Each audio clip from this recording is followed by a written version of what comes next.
Hi! Hello! నమస్తే. Welcome back to our channel. ఎలా ఉన్నారండి? అందరూ బాగున్నారా? నేనైతే చాలా బాగున్నాను. ఇక్కడ నేను ఏదో ప్రయోగం అయితే చేస్తున్నాననమాట. మీకు ఆల్రెడీ థంబ్‌నెయిల్ చూసి అర్థమైపోయి ఉండాలి.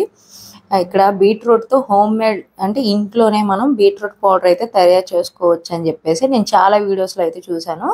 అది ట్రై చేస్తున్నాననమాట. అసల ఇంట్లోనే హోమ్‌మేడ్ బీట్రూట్ పౌడర్ అసలు అవుతుందా? లేదా? అన్నది ఈ వీడియో అండి. లాస్ట్ వరకు చూడండి. వీడియోని ఎక్కడ స్కిప్ చేయకండి. అప్పుడప్పుడు ఇలాంటి ప్రయోగాలు చేస్తూ ఉంటాననమాట.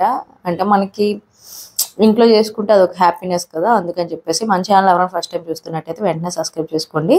అలాగే దాని పక్కనే ఉన్న బెల్ ఐకాన్ కూడా క్లిక్ చేయండి. నేనైతే అర కేజీకి తక్కువ, పావు కేజీకి ఎక్కువ బీట్రూట్ ఇంట్లో ఉంటే గబగబా తీసేసాను.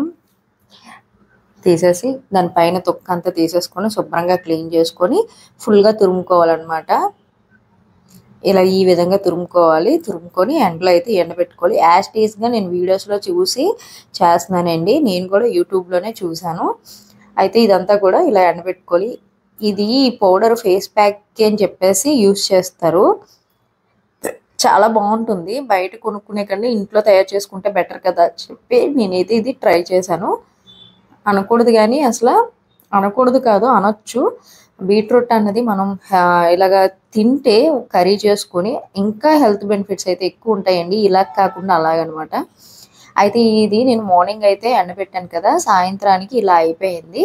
అయితే ఫుల్‌గా డ్రై అయిందేమో అని చెప్పేసి నేను మిక్సీలో అయితే వేస్తే అస్సలు ఇది ఫుల్‌గా డ్రై అయితే అవ్వలేదు. తడి తడిగానే ఉంది. ఎంతసేపు మిక్సీ పట్టినా కూడా ఇది పౌడర్ అయితే అవ్వట్లేదు. సరే ఆరలేదేమో అని చెప్పేసి నేనైతే మళ్ళీ ఇది ఎండలో అయితే ఎండబెట్టానండి. మళ్ళీ ఎన్ని రోజులు ఎండబెట్టాను అనుకున్నారు? 5 డేస్. కరెక్ట్‌గా 5 డేస్ ఎండలో ఎండబెట్టాను. అసలు ఈ ఎండకి మనమే మాడిపోతున్నాం. అలాంటిది ఇదైతే మాత్రం ఇంకా పచ్చి పచ్చిగానే ఉంది.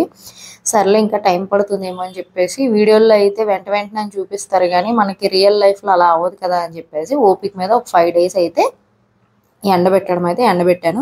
తర్వాత మిక్సీ పడితే మిక్సీ హీట్ ఎక్కిపోయి పొగలొచ్చాయే గానీ ఇది మాత్రం పౌడర్ అవ్వట్లేదండి. నా మిక్సీ మంచిదే. అది అవుతుంది. కానీ ఎంత మెత్తగా పిండిలా అయితే అవ్వట్లేదు. అదేంటి అసలు అవ్వడం లేదు. ఎంత ట్రై చేసినా కూడా అవ్వలేదు. హీట్ ఎక్కిపోతుంది. లోపల నుంచి కింద హీట్ ఎక్కిపోయి పొగ కూడా వస్తుంది గానీ అవ్వలేదు.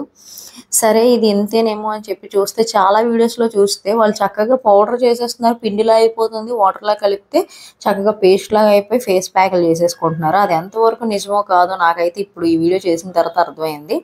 సరే అని చెప్పేసి పోనీ వడకడదాం అని చెప్పేసి ఒక పల్చని చున్నీ తీసుకొని దాన్ని ఇలా దులిపితే ఆ లోపల ఉన్న మెత్తగా ఉన్న పౌడర్ అయినా బయటకొస్తుంది కదా అని చెప్పి ట్రై చేశాను. పౌడర్ అయితే వచ్చింది కానీ అదైతే మెత్తగా అయితే అస్సలు లేదండి.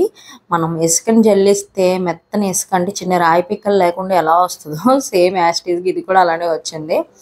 కనీసం గోధుమ పిండి అంత మెత్తగా కూడా అవ్వలేదనమాట. వాటర్‌లో కలిపినా కూడా ఇది మెత్తగా అయితే అవ్వలేదు. పొడి పొడిగానే ఉంది. పిండిలా అయితే అవ్వలేదు. దీన్ని బట్టి నాకు అర్థమైంది ఏంటంటే ఇంట్లో మనకి ఇలాంటి ప్రయోగాలు చేస్తే టైం వేస్ట్, మనీ వేస్ట్ అన్నీ వేస్ట్ అని అనిపించింది. ఇంట్లో హోమ్‌మేడ్ బీట్రూట్ పౌడర్ అయితే అవ్వదనమాట. ఇదైతే నేను జెన్యూన్‌గా చెప్తున్నాను. ఆ పై మీ ఇష్టం. మీరు ట్రై ఇదైతే 100% అయితే అవ్వలేదండి. ఒకవేళ మీకు నచ్చితే మీరు ట్రై చేయండి. మీకు ఒకవేళ బాగా వస్తే నాకు కామెంట్ చేయండి. నాకైతే రాలేదనమాట. నాకైతే టైం వేస్ట్, మనీ వేస్ట్ అన్నీ వేస్ట్. హోమ్‌మేడ్ బీట్రూట్ పౌడర్ అయితే అసలు అయ్యే ప్రసక్తే లేదు. అవ్వదు. మనం చేయలేమది. అర్థమైంది కదా! అని నేను అనుకుంటున్నాను. నా వల్ల అయితే అవ్వలేదు. వీడియో గనుక నచ్చితే తప్పకుండా లైక్ చేయండి, షేర్ చేయండి. అలాగే సబ్స్క్రైబ్ చేసుకోవడం మాత్రం మర్చిపోకండి. మరొక మంచి వీడియోతో నెక్స్ట్